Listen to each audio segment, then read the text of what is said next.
नमस्कार दोस्तों। आज हम बात करेंगे एक स्मॉल कैप कंपनी है जो कि लॉजिस्टिक्स सेक्टर को बिलोंग करती है और उसके फंडामेंटल रिव्यू करेंगे और उनके फंडामेंटल रिव्यू को देख के और जो भी प्राइस पॉइंट पे है वहाँ से क्या चांसेस हैं और चांसेस लगते हैं कि अगर आप यहाँ पे भी इन्वेस्टमेंट करना स्टार्ट करेंगे और थोड़े लॉन्ग टर्म में, ऑफ कोर्स जितने भी मैं बात करता हूँ, जितने भी पुराने वीडियोस में बात किए, सारे लॉन्ग टर्म इन्वेस्टर्स के लिए। और स्पेशली जब स्मॉल कैप की या मीडियम कैप की बात कर रहे हैं तो वहाँ पे हमें सोचना चाहिए मिड कैप में, स्मॉल कैप में, कि आप लॉन्ग टर्म इन्वेस्टमेंट करें। जो आपका होराइजन है वो मिड मिड कैप में एटलीस्ट 3 to 5 years होना चाहिए, इवन स्मॉल कैप में आपका 5 years प्लस होना चाहिए और वहां से आपको लॉन्ग टर्म में अच्छे रिटर्न आने के एक्सपेक्टेड है। बीच में और जल्दी आ जाए तो वो आप उसको बोनस के ट्रेड कर सकते हैं।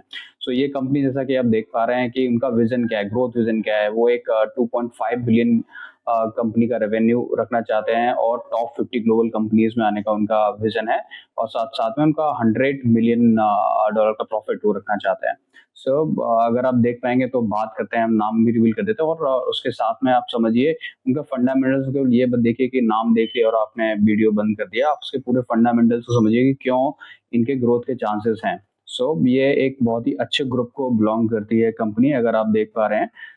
ये एक टीवीएस ग्रुप की कंपनी है और लॉजिस्टिक सेक्टर से शायद आपने नाम सुना होगा, टीवीएस सप्लाई चेन। अगर आप टीवीएस सप्लाई चेन की बात करेंगे, हम सबसे पहले इनके फाइनेंशियल्स को देख लेते हैं, समझ लेते हैं कि अभी इनका जो स्पेशली शेयर प्राइस ड्रॉप हुआ है, of course overall market correction है उसकी वजह से, बट साथ में जहाँ पे इनका प्राइस पॉइंट था ऑलमोस्ट 200 प्लस से अभी ऑलमोस्ट 125 127 के रेंज में है। तो उसके रीजंस क्या है? अगर आप देख पा रहे हैं यहाँ पे कि अगर आप वाई ऑन वाई देख रहे हैं तो रेवेन्यू के फ्रंट पे इन्होंने ऑफ कोर्स वहाँ पे 10% का ग्रोथ है इनका वाई ऑन वाई, बट उनका एबिटा जो अगर आप देखें एडजस्टेड एबिटा, वहाँ पे इम्पैक्ट आया है -13% के आसपास। तो उनके चैलेंजेस भी समझते हैं कि ये जो जो भी इम्पैक्ट अगर आपको दिख रहा है इनका एबिटा क्यों नहीं हुआ है।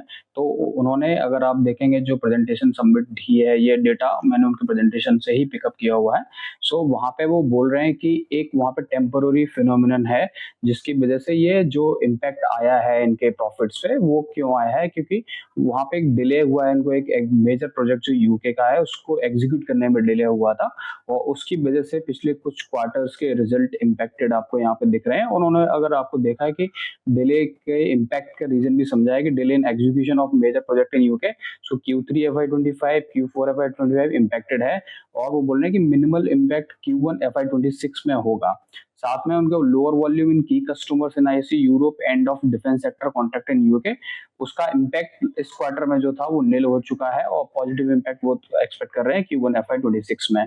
Same lower margin in GF segment है वो, और लास्ट के 2 क्वार्टर उसकी वजह से इम्पैक्टेड थे और बैक टू नॉर्मलसी वो बता रहे हैं कि Q1 FY26 में वो बैक टू नॉर्मलसी पे आ जाएगा। ये रीजन उन्होंने डिक्लेयर किया है। तो इसकी वजह से, क्योंकि अगर आपको कोई भी मैनेजमेंट जो क्लियर करके बता रहा है वहां पे, तो वो आपको कॉन्फिडेंस देता है कि ओके ये इन्फॉर्मेशन क्या पब्लिकली अवेलेबल है। ये इन्फॉर्मेशन देख के आप कह सकते हैं कि अब यहाँ से इनका एक टर्न अराउंड स्टार्ट हो सकता है। आप देखेंगे कि उन्होंने जो टर्न अराउंड स्टार्ट की बात कर रहे हैं उसके रीजंस क्या रहेंगे। उससे पहले फ्रेंड्स मैं रिक्वेस्ट करना चाहूंगा कि प्लीज चैनल को सब्सक्राइब कीजिए और अपने फैमिली एंड फ्रेंड्स के साथ शेयर भी कीजिए। यहाँ पे आप देखेंगे कि इन्होंने स्ट्रेटेजिक प्राइस एडजस्टमेंट कर रहे हैं, हेड काउंट को रेशनलाइज से आउटसोर्सिंग टू इंडिया कर रहे हैं क्योंकि यहाँ पे कॉस्ट कम रहता है, ओवरहेड रिडक्शन कर रहे हैं यहाँ पे, और वेयर हाउस इंफ्रास्ट्रक्चर कंसोलिडेशन कर रहे हैं।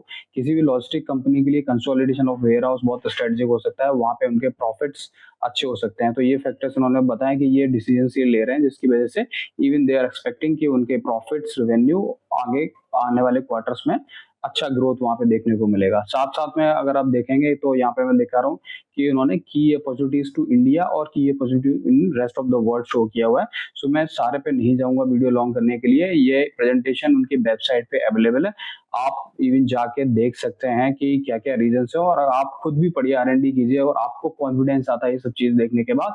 उसके बाद अपना कॉल लीजिए क्या आपको इसमें इन्वेस्टमेंट करना चाहिए। और मेरे हिसाब से, क्योंकि ये सब चीजें रीजन देख के यहाँ पे प्राइस पॉइंट अगर आप देखेंगे पी लो हो चुका है ऑलरेडी, तो ये एक अच्छा एंट्री पॉइंट आपको दे रहा है। और दूसरे रीजन में ये भी बोलूंगा कि अगर आप लॉन्ग स्टोरी देखेंगे, पिछले कुछ साल में लॉजिस्टिक सेक्टर ने कोई भी रिटर्न दिए नहीं है, तो एक वो भी एक रीजन है कि जब आप कोई एक सेक्टर 2-3 साल से पिट रहा हो तो उसके फिर ओवरऑल साइक्लिक होता है, तो ये चांसेस रहते हैं कि यहाँ से चलने के चांसेस हैं। और अगर आप बड़ी स्टोरी देखेंगे तो ओवरऑल इनके जो ऑपरेशंस हैं वो वर्ल्ड वाइड ऑपरेशंस हैं, और इंडिया को लेके अगर आप देखेंगे कि हमारा इंफ्रास्ट्रक्चर स्टोरी जो बहुत अच्छा हो चुका है, तो उसकी वजह से ओवरऑल जो उनकी कॉस्टिंग है वो स्पेशली डीजल है, फ्यूल है, वो वहाँ पे कम हो रही है लॉजिस्टिक के लिए।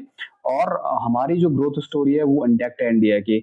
और अगर आपका प्रोडक्शन, जो हम बोलते हैं कि हमारा प्रोडक्शन बढ़ रहा है, प्रोडक्टिविटी बढ़ रही है इंडिया में, तो वो अगर अगर आपका मैन्युफैक्चरिंग सेक्टर अच्छा करेगा तो ऑफ कोर्स उसके लिए लॉजिस्टिक आपको चाहिए होगा। तो ये लॉजिस्टिक में एक बहुत ही की प्लेयर है इंडिया के, वर्ल्ड वाइड भी।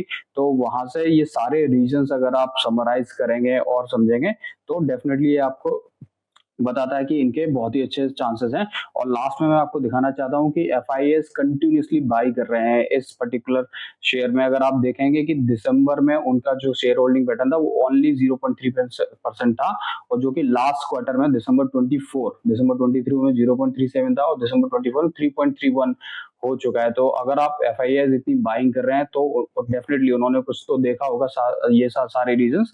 तो मैं भी आपको बोलूंगा कि अगर आपके पास अगर खुद का स्टडी करके आपको कॉन्फिडेंस आता है तो डेफिनेटली ये एक अच्छा शेयर है जहां पे आप इन्वेस्टमेंट स्टार्ट कर सकते हैं लमसम, और या फिर इवन अभी जिस आपका मार्केट है उसके हिसाब से आप एसआईपी भी स्टार्ट कर सकते हैं। तो प्लीज लाइक और शेयर कीजिए, सब्सक्राइब कीजिए चैनल को।